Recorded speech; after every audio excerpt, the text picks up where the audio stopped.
তুলসীৰ তলে তলে মৃগ পহু চৰে তাকে দেখি ৰামচন্দ্ৰই হৰধনু ধৰে। সকলোকে কাতি বিহুৰ বহুত বহুত মৰম আৰু শুভেচ্ছা জনালোঁ। এয়া ৰাতিপুৱা গা পা ধুই ঘৰ দুৱাৰ চাফা কৰি একদম ৰেডি। এতিয়া বিহু খাবলৈ বুলি যাম। মানে আমাৰ সকলোৱে একেলগে পুৰণা গোঁসাই ঘৰতে আমাৰ প্ৰসাদ দিয়া হয় আৰু বিহুৰ দিনাখন আমি তাতেই খোৱা বোৱা কৰা হয়।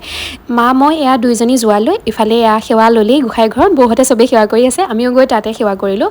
তাৰপিছতে সকলোৱে বহিলোঁ। মানে আমাৰ এয়া বাচ্ছা পাৰ্টি দেই, এয়া কমিহে আছে জানানে, কেইজনমান আহিয়ে পোৱাহি নাই। সিহঁত গা পা ধুইছে কোনোবাই, আমি গোটেই সোপা বাৰান্দাখনতে বহিছোঁ। এয়া ভিতৰত বৌহঁতে লুচি ঘুগুনি সকলোখিনি বনাই আছে বিহুৰ প্ৰস্তুতি। ইফালে বৰমাই গোঁসাই ঘৰত প্ৰসাদৰ কামো কৰি আছে। প্ৰথমে প্ৰসাদ খাম, তাৰপিছত এয়া লুচি ঘুগুনি সকলোখিনি একেলগে মিলিজুলি খাম। কৰ্মৰ তাগিদাত সকলো বেলেগ বেলেগকৈ থকা হয় যদিও বছৰেকৰ বিহুৰ দিনাখন সকলো মিলিজুলি লগে ভাগে খোৱাৰ আনন্দই সুকীয়া। এয়া প্ৰসাদ খাবৰ সময় হ'ল, সকলো বাৰান্দাতে বহি লৈছোঁ লাইন পাতি, মানে বাচ্ছা পাৰ্টি ফাৰ্ষ্ট, তাৰপিছত আকৌ ডাঙৰখিনিয়ে খাব। আজি পিছে প্ৰসাদকণ খাই ইমান ধুনীয়া লাগিছিল নহয়, মানে নাৰিকল বেছিকৈ দিছে যে, নাৰিকল দিলে এনেও প্ৰসাদকণ খাই বহুত ভাল লাগে। মই যে 3খনমান পাত খালোঁ জানেনে।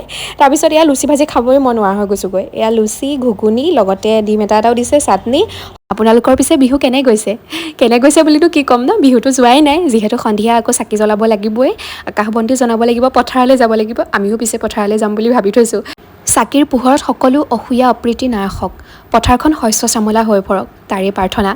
আজিৰ ভিডিঅ'টো তেন্তে ইয়াতে সামৰিছোঁ দেই। আকৌ বেলেগ এটা ভিডিঅ'ত লগ পাম।